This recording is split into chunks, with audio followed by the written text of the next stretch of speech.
ये आकाशवाणी रायपुर है। प्रादेशिक समाचार बुलेटिन के साथ मैं शुभ्रा भट्टाचार्य।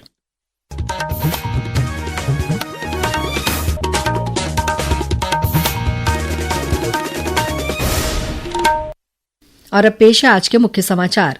इस वर्ष छत्तीसगढ़ स्थापना दिवस पर रायपुर में होने वाले राज्योत्सव में प्रधानमंत्री नरेंद्र मोदी होंगे शामिल, मुख्यमंत्री ने दी जानकारी। केंद्रीय जनजातीय कार्य राज्य मंत्री दुर्गादास उइके ने आज नई दिल्ली में दुनिया के पहले डिजिटल जनजातीय विश्वविद्यालय आदि संस्कृति का शुभारंभ किया। कांकेर जिले में सुरक्षा बलों के साथ हुई मुठभेड़ में 8 लाख रुपए का एक इनामी माओवादी मारा गया। और मुख्यमंत्री विष्णुदेव साय कल बस्तर में छत्तीसगढ़ इन्वेस्टर कनेक्ट का शुभारंभ करेंगे। अब समाचार विस्तार से। प्रधानमंत्री नरेंद्र मोदी इस वर्ष रायपुर में आयोजित होने जा रहे राज्योत्सव में शामिल होंगे। इसके लिए श्री मोदी ने स्वीकृति भी दे दी है। ये जानकारी मुख्यमंत्री विष्णुदेव साय ने आज रायपुर में पत्रकारों से चर्चा के दौरान दी। उन्होंने कहा कि इस साल छत्तीसगढ़ अपनी स्थापना के 25 वर्ष पूरे होने के उपलक्ष्य में रजत जयंती वर्ष मना रहा है। हम लोग रजत जयंती वर्ष में हैं। हमारे प्रदेश के निर्माण को 25 वर्ष पूरे हुए हैं और इसको हम लोग अटल निर्माण वर्ष भी घोषित किए हैं। तो पूरा 25 सप्ताह रजत जयंती समारोह मनाने का है, जो 15 अगस्त से शुरू हो गया है और आने वाले साल फरवरी तक ये चलेगा। तो स्थापना दिवस के अवसर पर हमारे देश के यशस्वी प्रधानमंत्री जी को आमंत्रित किए हैं और उनकी स्वीकृति मिल गई है। मुख्यमंत्री ने बताया कि छत्तीसगढ़ का गठन पूर्व प्रधानमंत्री अटल बिहारी वाजपेयी ने किया था, इसलिए इस वर्ष को अटल निर्माण वर्ष घोषित किया गया है। ये उत्सव अगले 25 हफ्तों तक अलग अलग कार्यक्रमों के जरिए मनाया जाएगा। केंद्रीय जनजातीय कार्य राज्य मंत्री दुर्गादास उइके ने आज नई दिल्ली में दुनिया के पहले डिजिटल जनजातीय विश्वविद्यालय आदि संस्कृति का शुभारंभ किया। श्री उइके ने कहा कि आदि संस्कृति एक डिजिटल अकादमी और ई लर्निंग प्लेटफॉर्म है, जो राष्ट्रीय और वैश्विक दर्शकों के लिए आदिवासी कला, संस्कृति, शिल्प और जानकारी का एक ऑनलाइन बाजार है। उन्होंने कहा कि ये सांस्कृतिक संरक्षण और आजीविका के नए अवसर सृजित करेगा। मुख्यमंत्री विष्णुदेव साय ने कल रायपुर में श्रम विभाग द्वारा श्रमिक बच्चों के लिए संचालित अटल उत्कृष्ट शिक्षा योजना का शुभारंभ किया। इस अवसर पर मुख्यमंत्री ने कहा कि इस योजना से निर्माण श्रमिकों के बच्चों के लिए बेहतर शिक्षा का मार्ग प्रशस्त हुआ है। श्री साय ने घोषणा की कि अगले शैक्षणिक सत्र से इस योजना का लाभ 200 बच्चों को मिलेगा। इस योजना के तहत श्रमिकों के बच्चों को कक्षा 6वीं से 12वीं तक श्रेष्ठ आवासीय विद्यालयों में निःशुल्क शिक्षा प्राप्त होगी। इसका पूरा खर्च श्रम विभाग द्वारा वहन किया जाएगा। मुख्यमंत्री विष्णुदेव साय की अध्यक्षता में आज कोरबा में मध्य क्षेत्र आदिवासी विकास प्राधिकरण की बैठक हुई।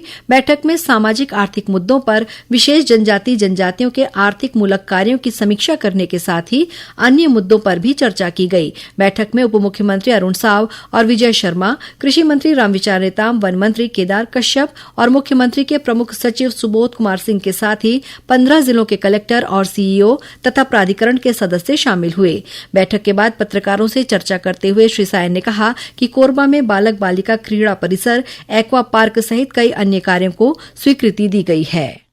बड़ी सार्थक चर्चा हुई है। प्राधिकरण को लेकर बहुत अच्छे सुझाव दिए हैं। मांग थी कि यहाँ पर बालक क्रीड़ा परिसर और बालिका क्रीड़ा परिसर उसका निर्माण हो, तो दोनों के लिए 10-10 करोड़ रुपए की घोषणा किए हैं। उसी तरह से पीवीटीजी जो प्रधानमंत्री के दत्तक पुत्र कहे जाते हैं, उनके लिए आवासीय विद्यालय की यहाँ पर स्थापना हो, उसके लिए 5 करोड़ की घोषणा किए हैं। हमारे प्रदेश में 2015 के पहले के 115 सिंचाई परियोजना छोटी बड़ी मिलाकर अधूरी थी, जिसके कारण से किसानों के खेत में पानी नहीं पहुँच रहा था, तो उसके लिए 2800 करोड़ की स्वीकृति दिए हैं। मुख्यमंत्री ने बताया कि मध्य क्षेत्र आदिवासी विकास प्राधिकरण की राशि को 50 करोड़ से बढ़ाकर 75 करोड़ रुपए कर दिया गया है। केंद्र सरकार की राहगीर योजना के तहत सड़क दुर्घटना में घायलों को अस्पताल पहुंचाने वाले राहगीरों को 25,000 रुपए की राशि से पुरस्कृत किया जाएगा। ये पुरस्कार एक राहगीर को अधिकतम 5 बार मिल सकेगा।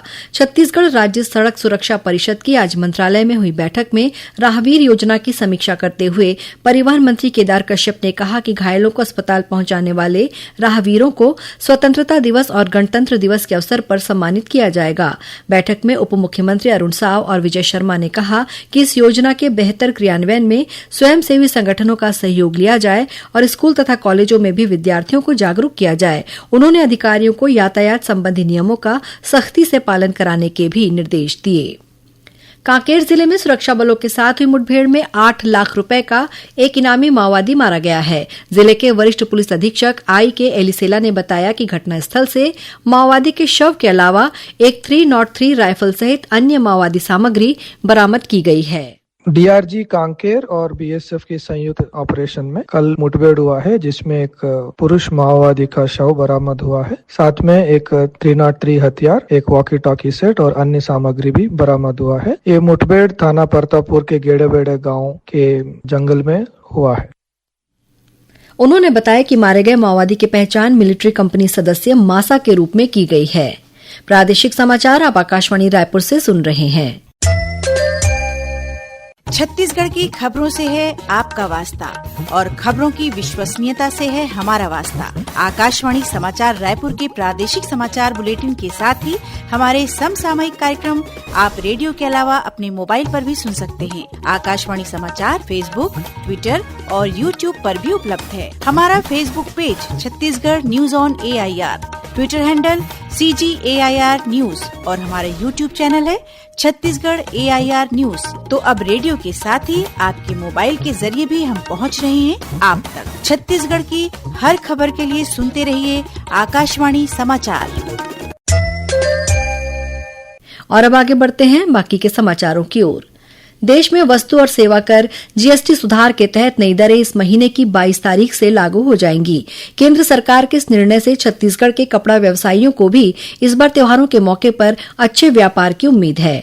रायपुर के पंडरी स्थित थोक कपड़ा व्यापारी संघ के पूर्व अध्यक्ष चंदर विधानी ने कहा कि GST में किए गए सुधार स्वागत योग्य हैं।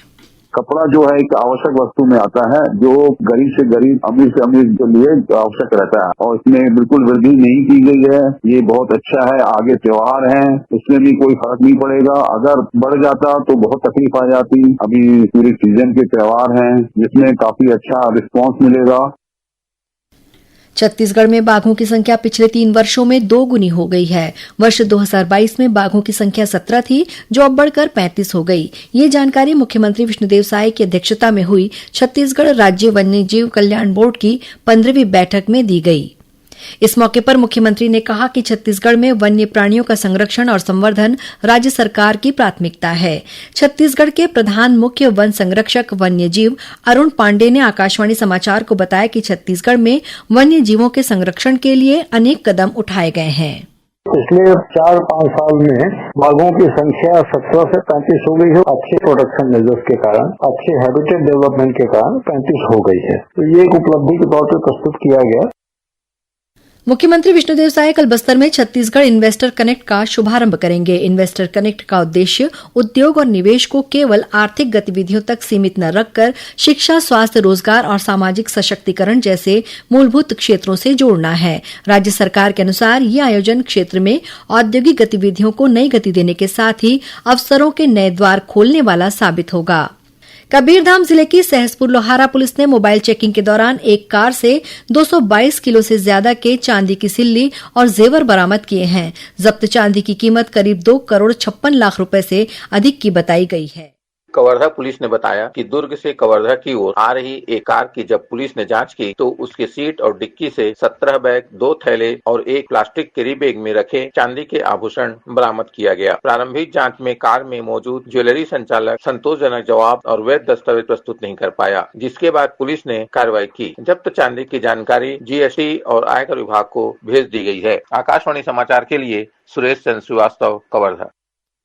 रायपुर जिले में सड़क परिवहन और राजमार्ग मंत्रालय तथा माई भारत युवा कार्य और खेल मंत्रालय के संयुक्त सड़क सुरक्षा मित्र कार्यक्रम को तेजी से लागू किया जाएगा। आज राजधानी में कलेक्टर डॉक्टर गौरव सिंह की अध्यक्षता में जिला सड़क सुरक्षा समिति की बैठक आयोजित की गई। बैठक में माई भारत के उपनिदेशक अंकित तिवारी ने बताया कि इस पहल के तहत युवा स्वयंसेवकों को माई भारत प्लेटफॉर्म से जोड़ा जाएगा।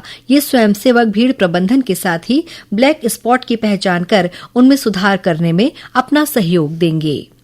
और अब पेश है मौसम का हाल।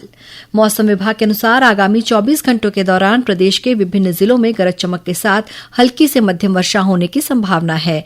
वहीं दक्षिण छत्तीसगढ़ में भारी से अति भारी बारिश होने की चेतावनी दी गई है।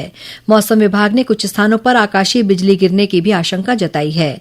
मौसम विज्ञानी डॉक्टर गायत्री ने बताया कि अगले 4 दिनों के दौरान छत्तीसगढ़ में मानसून की गतिविधियां तेज होंगी।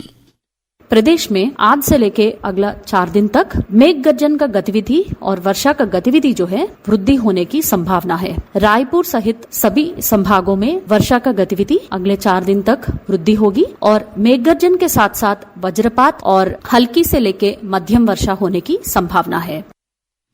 इस बीच आज दोपहर बाद राजधानी रायपुर में गरज चमक के साथ तेज बारिश हुई। इस दौरान राजेंद्र नगर इलाके में आकाशीय बिजली गिरने से एक स्कूली छात्र की मृत्यु हो गई।